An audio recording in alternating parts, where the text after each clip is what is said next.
0.55K in 5 minutes. That's funny.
I've got to change.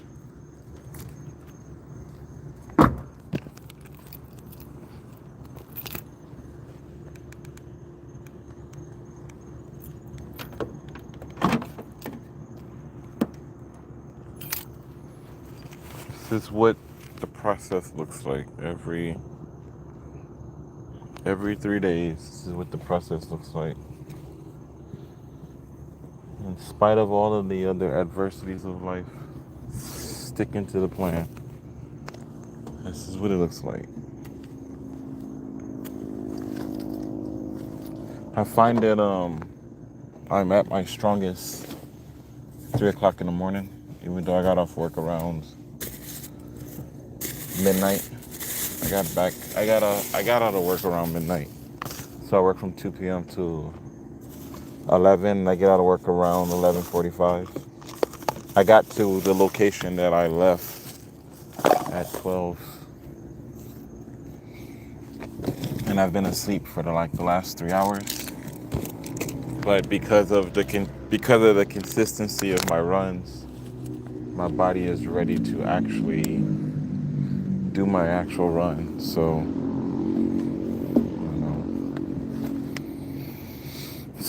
it's 3 o'clock.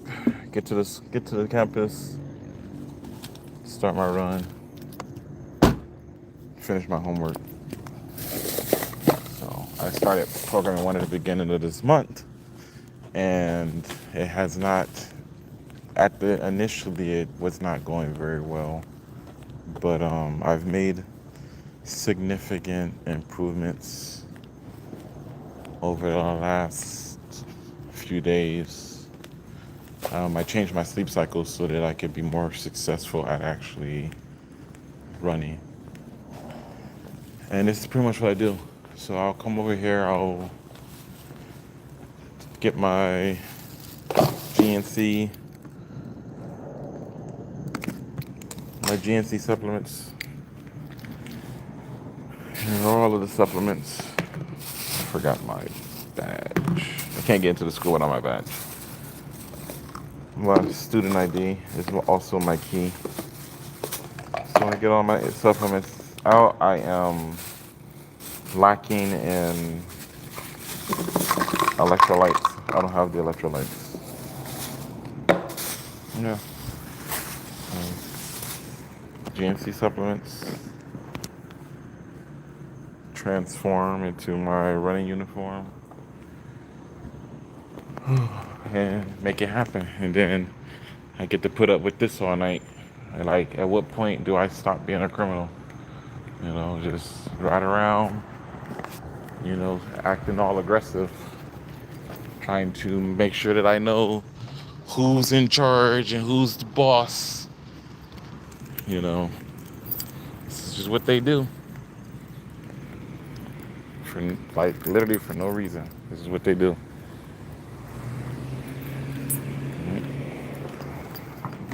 And I know you're like, oh, they're just doing their job. You know, it's not a big deal. But it's, you see the red car, right? I've been doing this for months. You see my red car. You know who I am. So why would you keep acting like I'm a criminal? Why would you keep acting like I'm the problem? Like, why is he driving that fast for? So he could go figure out what I did wrong. Like I'm here I'm a student. Like, I don't get it. I don't understand. I don't get it. Looking for a way to prove that I am just a stereotypical Negro engaged in stereotypical behavior, doing stereotypical things, and trying to validate your need as a worker bee.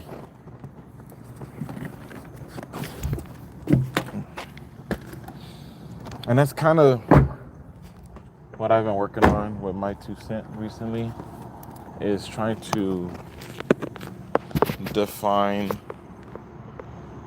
the nature of normal. Like, people always try to make it seem like the African Americans' problem is that they don't want to conform to social norms in America. I'm not going to speak about the adversities of being an African American in America because I don't live anywhere else. I'm not going to talk about the adversities in general of any other any other culture or any other nation.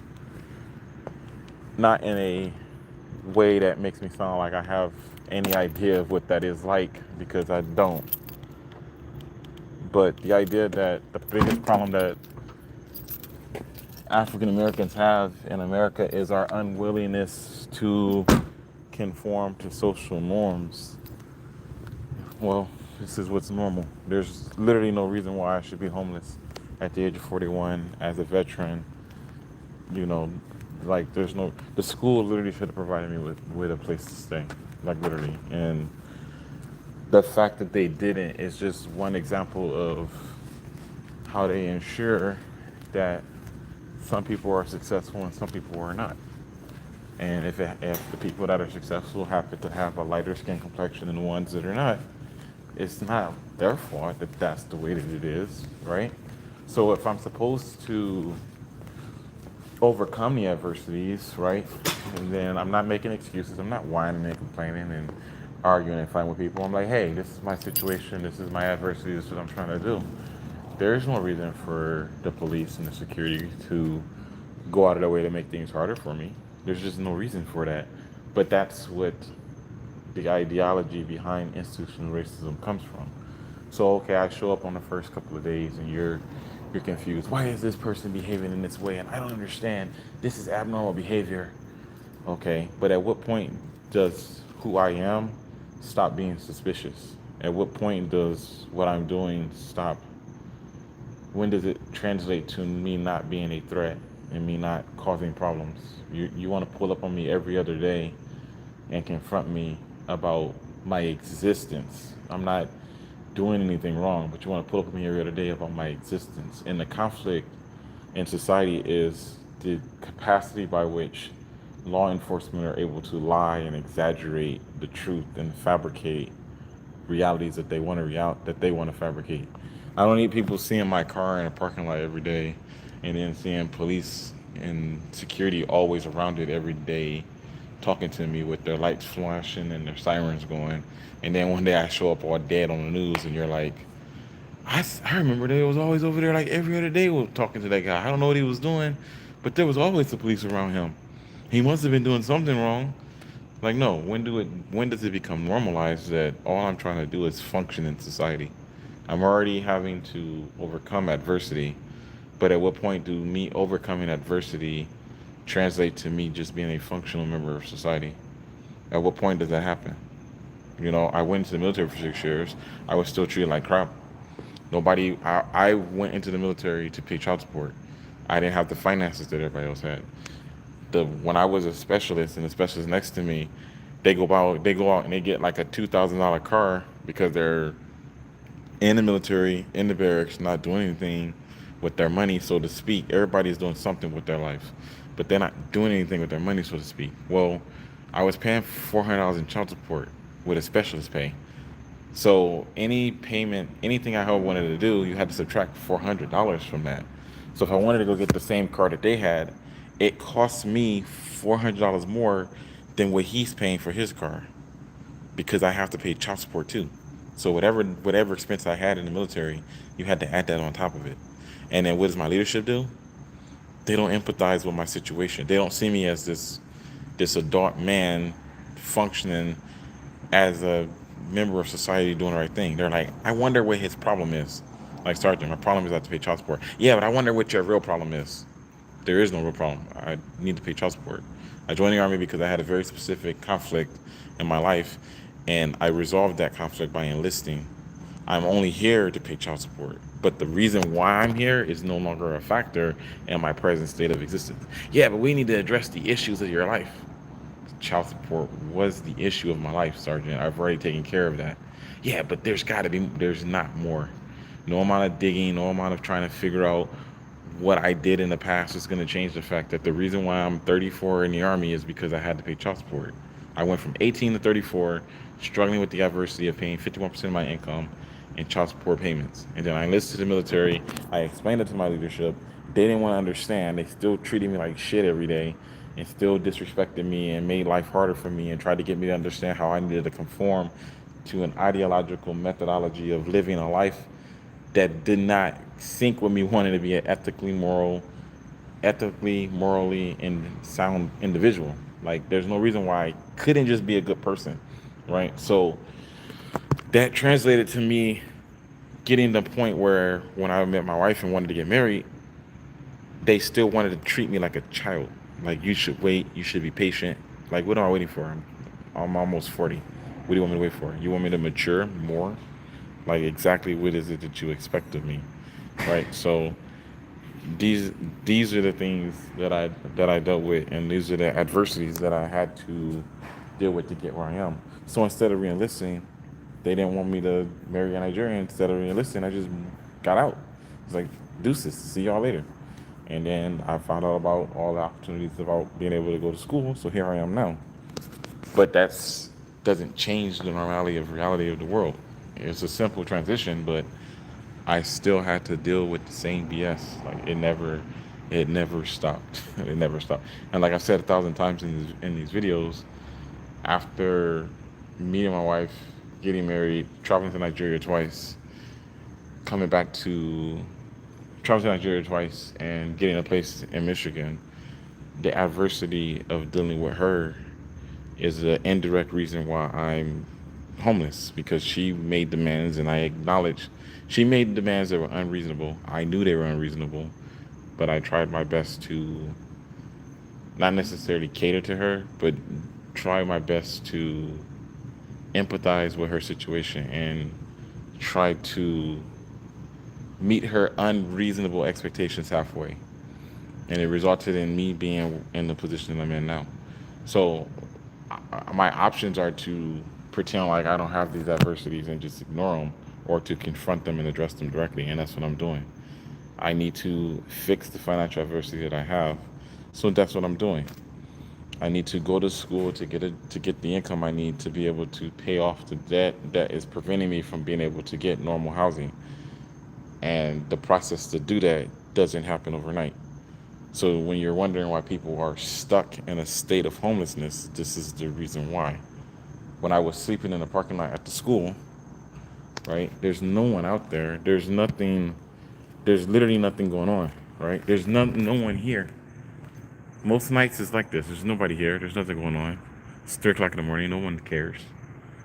There's no issue. The issue is, like you saw how aggressive that guard pulled up on me when I pulled into the parking lot, because they know who I am, right? So it's just an unnecessary act of force. No one is telling them that they have to move. No one is telling them that they have to act, but they have all of the surveillance. They see me coming, and they're like, "Oh, he's finally here. Let's harass him," because as soon as we can get him to act aggressively toward us, then we can call the police and have him removed from the property forever. Because that's what we want to do. We want to kick him out of the school and ruin his life. Like, what function does that benefit? How do you gain as a security guard kicking me out of the school? Like how does that benefit you? And what way do you actually obtain, like, what is it? What is the long term goal of that? What is the long term goal of harassing a legitimate student? Like, I just don't get it. I don't understand it. But what I do recognize is that this is the core foundation of what is being done for the African American. This is what it looks like. This is what it looks like on the ground, in the trenches, every day, trying to just make it in this country. And then people were looking at you like, "Oh, well, you're not trying hard enough." I'm not trying hard enough. Like, what do you mean I'm not trying hard enough? How much harder do I need to try? I'm already in school, enrolled, trying to study for game development, something I've been wanting to do all my life. Never was able to do it until I turned 41, because I paid child support for 18 years. Well, you should have made better choices when you were younger. Define better choices. What's a better choice than wanting to be in a loving relationship and start a family? Like, how was that a bad choice? How was that a bad decision?